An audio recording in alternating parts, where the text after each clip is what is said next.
The throne of the ocean was not a thing of gold or polished stone, but a colossal, living anemone that pulsed with a soft, bioluminescent light in the heart of the sunken city of Lyria. It was vacant, and the sea held its breath. The old queen, a leviathan of wisdom, had dissolved into starlight and sea foam, leaving the abyssal kingdom to the strongest. From the sapphire trenches came Lyria, the mare queen claimant. She was not the mermaids of sailors' tales, delicate and singing. Lyria was a creature of the deep's ruthless beauty. Her torso was sculpted from mother of pearl, skin shimmering with a shifting, iridescent cascade of silver and abyssal blue. From her hips flowed not a single tail, but two powerful, coiling appendages, like those of a cephalopod, their undersides a mosaic of gleaming silver scales. Her hair was not hair at all, but a living mane of bioluminescent tendrils,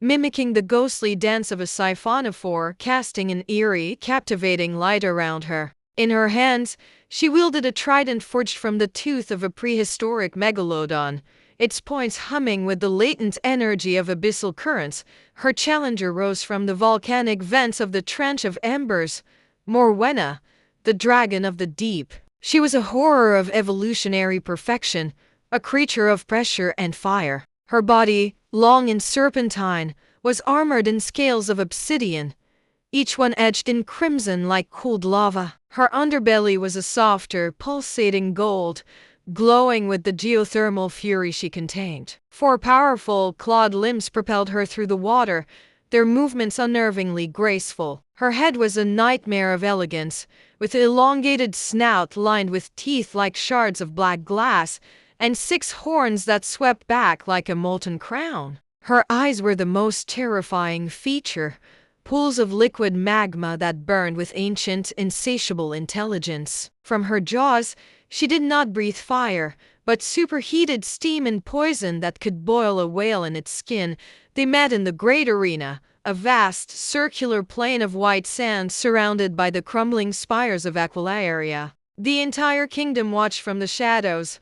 Great whales, intelligent squid, and shimmering schools of fish, all silent witnesses. The throne is not won by pretty lights, little squid, Morwenna's voice echoed, not through sound, but as a vibration of pure menace that shook the very water. It is taken by tooth and claw, by the one who can harness the sea's true destructive heart. Lyria's response was a cool current that countered the dragon's heat. The heart of the sea is not only in its fire, Morwenna. It is in its depth, its mystery, its life. You would rule a kingdom of ashes and bones, with a roar that churned the water into a maelstrom. Morwenna surged forward. She was terrifyingly fast. Lyria darted aside, her dual tails whipping up a cloud of sand as Morwenna's obsidian claws raked the space where she had been. The dragon twisted her tail, barbed with a stinger of crystalline poison, lashing out. Lyria brought her trident down, deflecting the blow with a shower of sparks that sizzled and died in the deep. Morwenna opened her maw, and a jet of superheated steam shot forth. Lyria crossed her arms, and her living hair flared into a brilliant shield of light, the bioluminescent tendrils absorbing the scalding heat, causing them to dim momentarily. The water around them bubbled and churned. Lyria was not merely defensive. She shot forward, a bolt of silver and blue, her trident aimed for the softer, golden scales of Morwenna's throat. The dragon coiled, and the trident screeched against her obsidian chestplate, leaving only a wide scratch. Morwenna retaliated, catching Lyria with a swipe of her claw that sent the mermaid spinning backward, trails of silvery blood clouding the water. The fight was a ballet of opposing forces. Morwenna was raw, untamed power, each movement a cataclysm. She shattered ancient pillars with her tail, her very presence boiling the sea. Lyria was fluidity and precision. She used the currents, becoming one with them, her movements as unpredictable as a rogue wave. She was a storm, but Morwenna was the volcano that birthed it. Seeing her direct assaults were failing, Morwenna changed tactics. She began to circle Lyria, her molten eyes narrowing. She drove the mermaid backward, toward a forest of razor-sharp black coral. Trapped, Lyria seemed to falter.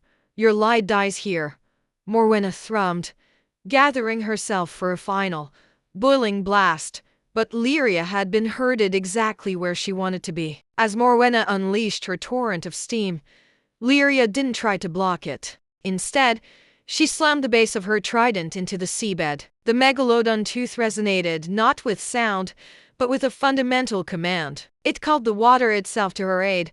The superheated steam was suddenly caught by a deep, cold upwelling from a trench beneath the coral. The clash of temperatures created a violent, swirling vortex. Morwenna, caught in the center, was thrown into chaos. Her own heat turned against her, the rapid cooling causing her obsidian scales to contract and shriek in protest.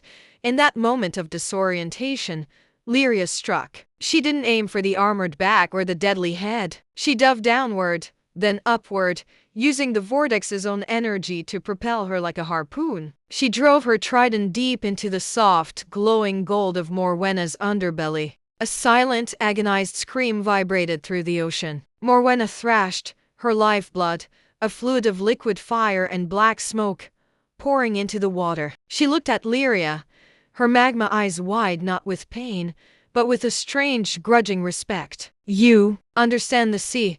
The vibration came, weak and fading. "It is not just strength but the current that directs it." Lyria hovered before her, wounded but resolute. "I do not wish to destroy you, Morwenna. The sea needs its fire as much as its light. Rule the trenches and the vents. Be the queen of the abyss. But the throne of Aquilea, the heart that balances it all, is mine." Morwenna, clutching her wound, gave a slow, ponderous nod. She was beaten, but not broken. She turned and began her slow, pained descent back into the darkness from whence she came. Exhausted, her silver blood mingling with the dissipating tendrils of Morwenna's smoke, Lyria swam to the living anemone throne. As she settled into its soft, pulsating embrace, the creature glowed brighter, accepting her. The bioluminescent city of Aquilea began to shine in response, a symphony of light answering its new queen, a ruler who wielded not just the gentle mystery of the depths,